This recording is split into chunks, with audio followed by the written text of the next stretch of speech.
ele, Lucas Alves, professor de Geografia formado pela UFA, Universidade Federal de Uberlândia.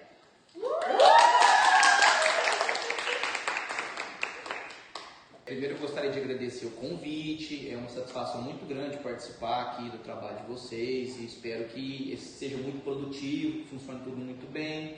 Para falar um pouquinho de mim, para complementar a apresentação, né? Eu me formei na Universidade Federal de Uberlândia e lá eu fiz toda a minha trajetória acadêmica, onde eu me tornei mestre e doutor também recentemente. Cheguei na cidade de Tumbiara também recentemente, pouco tempo depois de ter conseguido esse título de doutor. E aí vim para trabalhar na escola aqui e conheci os alunos já desde o ano passado, né? E estamos aí nessa luta diária de tentar fazer os meninos aprenderem alguma coisa. Diz aí, professor, quais são algumas das curiosidades mais surpreendentes sobre o Brasil que a maioria das pessoas não conhece? Olha, assim, pensando em coisas muito surpreendentes é um pouco complicado, é tudo muito subjetivo, né? Pode ser surpreendente para mim, pode não ser para você. Mas pelo menos a minha percepção a partir da geografia, eu considero como muito surpreendente, até porque é um assunto muito debatido, mas que poucos sabem profundamente, é as questões mais ambientais da Amazônia, né? Então, eu acho surpreendente, até porque muitas pessoas não vão saber muito bem, é que a Amazônia é o único lugar do mundo onde se forma uma massa de ar, se forma no continente e ela é úmida, e ela é responsável por trazer as chuvas aqui para o sudeste e para o centro-oeste, tá? Então, esse desconhecimento leva a uma ideia de que a expansão da fronteira agrícola é uma coisa interessante. Ao mesmo tempo que você está agredindo a Amazônia, isso vai ter um retorno aqui para a região que a gente mora. Eu considero isso surpreendente, essa ideia de que lá se forma uma massa de ar que leva chuva para o Brasil inteiro. Entra naquele conteúdo que você passou no ano passado, de massa polar. Isso, é a massa equatorial continental. Toda massa de ar formada no continente ela é seca. A única exceção do mundo é a da Amazônia, justamente porque ela tem uma quantidade muito grande de florestas. Então, o que faz essa massa de ar não é água, é a transpiração, melhor, é evapotranspiração das árvores. Tá? Isso é único no mundo. Mas, professor, agora, na sua opinião, uma figura histórica que o senhor acha muito importante para o desenvolvimento do Brasil, mas que muitas pessoas não dão muita importância, ou não conhecem, ou só... Eu vou puxar a sardinha pro meu lado. Eu vou falar assim, na minha opinião, tem um grande geógrafo brasileiro que ele é reconhecido mundialmente, inclusive por tratar da globalização. Ele atuou como professor no Brasil, na França, na África, em vários países. Ele foi exilado da ditadura, então ele desempenhou um papel de intelectual brasileiro muito grande. E assim, até por ele é um homem negro e naquele período difícil de inserção no círculo intelectual, então eu acho que ele foi fundamental. E o que ele trouxe de conhecimento para a ciência geográfica hoje é indispensável para a gente pensar a globalização, que é o Milton Santos. Ele Super conhecido. foi, então, mas muitas pessoas, além de quando um professor de geografia não toca no assunto, não conhece essa figura. E ele é muito bem visto fora do Brasil para tratar de globalização, né? E vou pensar tudo que ele passou para atingir o patamar que ele chegou, né? Ele nasceu no interior da Bahia, numa cidadezinha que se chama Brotas de Macaúbas. Ele foi formado em Direito, porque no momento era um dos poucos cursos que ele tinha acesso. No Brasil era Direito, Medicina e Engenharia, não tinha outros cursos de Ciências Humanas como a gente tem hoje. Então, o Brasil produziu um intelectual dessa envergadura, uma pessoa tão importante, a partir das condições que foram oferecidas para ele, eu considero ele muito importante, tanto para o Brasil, mas principalmente para a geografia. E você acha que a globalização impacta hoje em dia?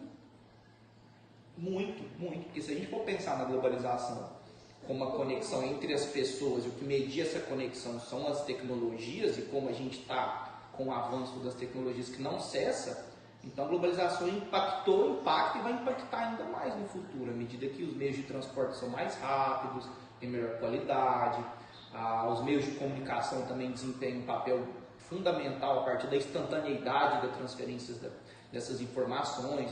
E quando eu falo de informação até do dinheiro, né? Olha o caso do Pix no Brasil, né? O Pix você transforma o dinheiro em uma coisa informacional. Tá, a transferência bancária já faz isso, mas o Pix ele é muito mais prático do que qualquer outro tipo de transferência bancária. E isso afeta o nosso cotidiano e a globalização que propicia, né? Mas tem que lembrar que a globalização também tem os lados negativos. E é uma coisa única do Brasil também. O Pix é brasileiro, inclusive ele vem enfrentando aí tentativa de de derrubar, né, mas pelo menos de inviabilizar o uso dele no Brasil, né, para abrir margens para outras formas de pagamento funcionar também. Né. Isso é interferência externa no Brasil. E a globalização, isso é um ponto negativo da globalização, né, afeta a soberania dos países. Né. Mas você acha que teria alguma outra forma de pagamento mais? Eu vejo que o Pix hoje ele chegou no patamar de, para as condições que a gente tem hoje, praticamente perfeito, né? Um serviço que ele não tem nenhum tipo de taxa para ser utilizado, ele é muito prático, intuitivo muitas vezes nos aplicativos você poder fazer um pagamento, né? Então isso facilita demais a vida das pessoas, né? Talvez no Brasil, assim, criar alguns mecanismos de rastrear os Pix, porque da mesma forma que ele é tão prático, ele é tão fluido, né? Muitos grupos aí utilizam o Pix também para realizar pagamento de coisas ilícitas e tudo mais, golpes, né? Mas é um melhoramento que tem que ser feito de uma coisa que funciona bem, né? Então a gente está caminhando. Mas o Pix tirou vários prazeres de achar R$2 na rua, Tirou mais dinheiro em espécie. E aquele finalzinho de mês que a gente vai lá e estoura o cartão para vencer o mês. Né? Como é que faz? Né? O cartão está ficando em desuso. Mas é bem mais prático, né? O celular tá ali, sempre Assim. Agora o cartão não é assim.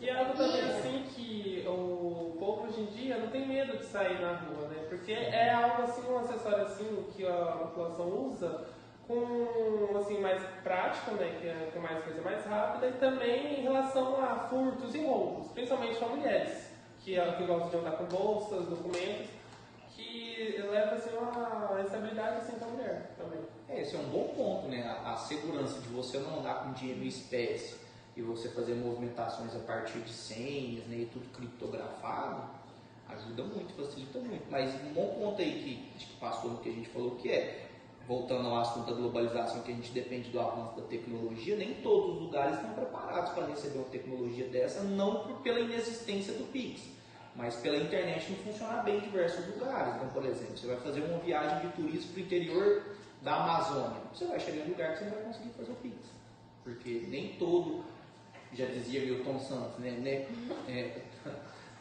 A globalização não está presente em todos os lugares do mundo, então o que existe são lugares globalizados, né? Mas o Pix é um produto brasileiro assim, de alta conta também. Posso? A gente falou de figuras históricas que ela perguntou. Agora eu vou falar de último. Você não vai conseguir contar, vai de novo. Não, pode seguir. Pode ir? Tá. Tipo, houve algum momento histórico no Brasil que frequentemente é esquecido, mas que teve um grande impacto no país e que poucas pessoas sabem? Olha, recentemente eu me deparei com um assunto até em outro podcast, de menos relevância, claro, mas tocou num assunto que realmente é verdade. A gente vê muito pouco sobre o contexto e a participação do Brasil na Segunda Guerra Mundial. Sabe? A gente trata muito pouco do que levou o Brasil a lutar do lado dos Estados Unidos, por que esse atraso foi tão longo, né? Por que demorou tanto, né? Mesmo depois de aceitar, participar e tudo mais, demorou aproximadamente 2 anos para o Brasil, e o Brasil negociou o lugar onde ele ia atuar, então tudo isso foi muito conversado, e por alguns momentos o Brasil até partes, né, de gente que estava no governo achava que o Brasil na verdade tinha que participar na guerra do lado do eixo. Então existem várias informações interessantes assim, para a gente entender o Brasil nesse período que é pouco tratado. Então acho que esse é um momento que a gente deveria olhar com mais cuidado. Sim, porque geralmente o povo foca só lá de fora e esquece. Isso. O Brasil teve uma participação não só na Europa, né? Porque a princípio o Brasil ia participar na África, mas aí de acordo com a negociação do Vargas e tudo mais, que ele tinha interesse em receber armas e treinamento, a atuação foi na Europa. E segundo, o Brasil, por ter no Nordeste brasileiro seu ponto mais perto da África, então ele serviu de base também, que fala de trampolim, né? Para aviões que vinham dos Estados Unidos, passavam pelo Nordeste e iam até a África, porque a Segunda Guerra também aconteceu na África. Né? Então são pontos assim que acho pouco conhecido, deveria ser olhado com mais atenção. E uma pergunta meio polêmica, assim. Você acha que a ONU ainda cumpre com o seu papel de uma paz mundial? Ou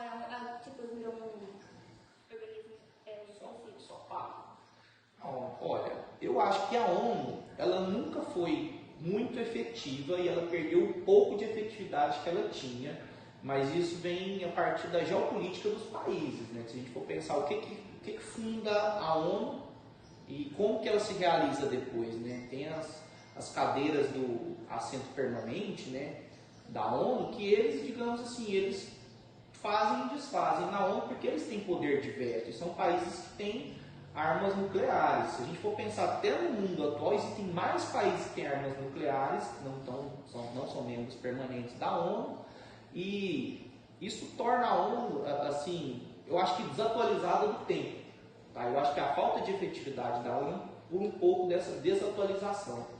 E até porque também ela vai criar resoluções, vai fazer acordos vinculantes entre os países, mas ela não tem um poder muito eficiente de cobrança sobre esses países, né?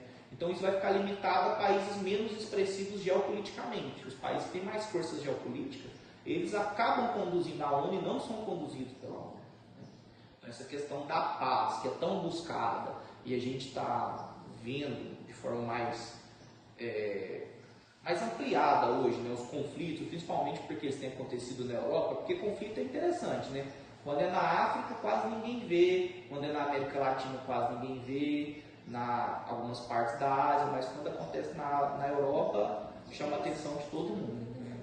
Igual quando o senhor estava dando aula pra gente, o senhor mostrou o vídeo, né, do país que os negros fizeram a revolta e conseguiram. Aí depois a ONU foi tentar ajudar e acabou tendo uma piora, né?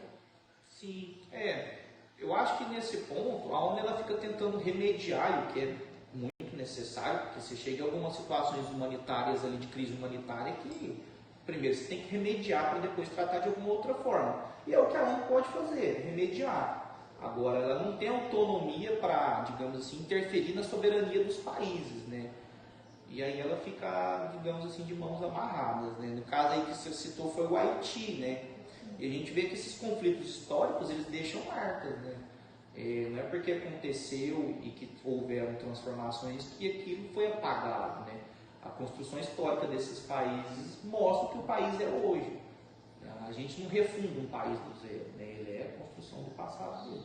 Lucas, agora falando de uma coisa que a gente está vivendo, agora nesse pouco tempo que aconteceu, o senhor acha que o Brasil foi muito afetado com a taxa do Trump, ou que vai ser mais afetado no futuro, ou que não vai ser tão afetado?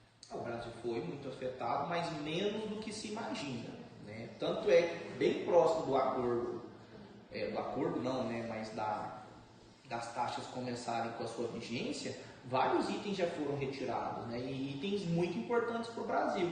E os que não foram retirados, bom, até o momento em que eu vi, são itens que não existem naturalmente nos Estados Unidos. Então, futuramente, esses itens vão acabar sendo recebidos com taxa reduzida. O papo está muito bom, gente, mas a gente vai ficar por aqui. Obrigada, professor, obrigada às meninas que estão aqui e muito obrigada a você que está assistindo. Tchau!